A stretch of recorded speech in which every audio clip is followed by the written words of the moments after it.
Praise the Lord everyone. सबको जय मसीह की। आइए मैं आप सब के लिए, आपकी चंगियाइयों के लिए और उस पवित्र वचन के लिए जो पवित्र वचन हमें परमेश्वर के दास अपोस्टल अंकु यूसुफ नूला जी द्वारा और परमेश्वर की दासी पास्टर सोनिया यूसुफ नूला जी द्वारा दिया जाता है। सर्वशक्तिमान परमेश्वर, मैं आपका धन्यवाद करती हूँ खुदावन, आपने हमें एक नए दिन के साथ खुदावन आप ब्लेस किया। हम धन्यवाद करते हैं पिता परमेश्वर।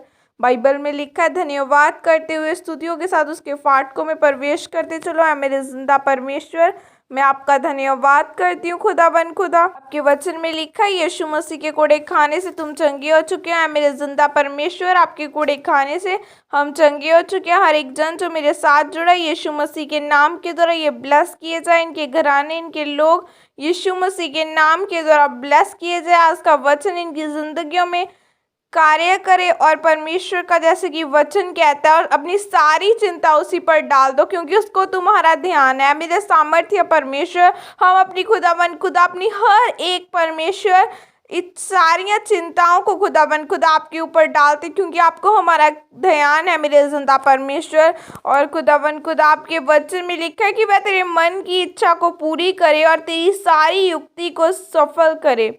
हालेलुया। मेरे जिंदा परमेश्वर है खुदावन खुदा, इन लोग जो मेरे साथ जुड़े हैं परमेश्वर, इनकी मनों की इच्छा को खुदावन खुदा पूरा करना परमेश्वर। आज का वचन इनकी जिंदगी में कार्य करे और जो वचन से या काम से जो कुछ भी करो सब प्रभु यीशु मसीह के नाम से करो और उसके द्वारा परमेश्वर पिता का धन्यवाद करो। है खुदावन खुदा, हम आपके नाम को धन्यवाद देते हैं खुदावना कि आपने हमें इतने बड़े कार्य करने के लिए चुना परमेश्वर। हम आपका धन्यवाद करते हैं। आज के वचन के द्वारा हर एक जन आजाद किया जाए, यीशु मसीह के नाम के द्वारा इनके घराने आजाद किए जाए। प्रभु यीशु मसीह के सामर्थ्य नाम में मांगती हूँ, आमीन आमीन। परमेश्वर का एहसान न भूले। 1 शमूएल 16:13 में लिखा है, तब शमूएल ने अपना तेल का सींग लेकर उसके भाइयों के मध्य में उसका अभिषेक किया और उस दिन से लेकर भविष्य को यहोवा का आत्मा दाऊद पर बल से उतरता रहा। आमीन।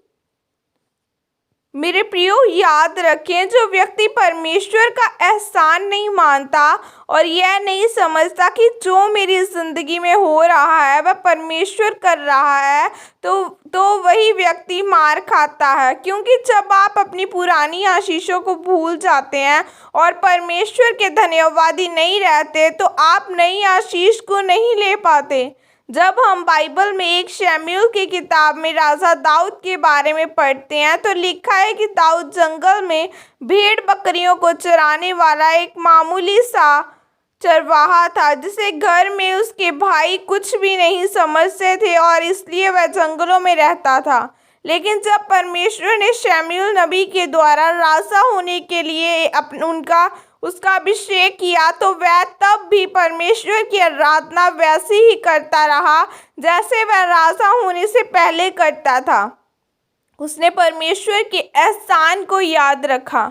अगर वह एक राजा बन गया तो उसने कहा तो फिर क्या हुआ, मैं वैसे ही नाचकर परमेश्वर की आराधना करूंगा जैसे पहले करता था। उसने कहा, जिस परमेश्वर ने मुझे ऊंचा किया है अभी तो मैं उसके सामने और झुकूंगा और अपने आप को नीचा करूंगा।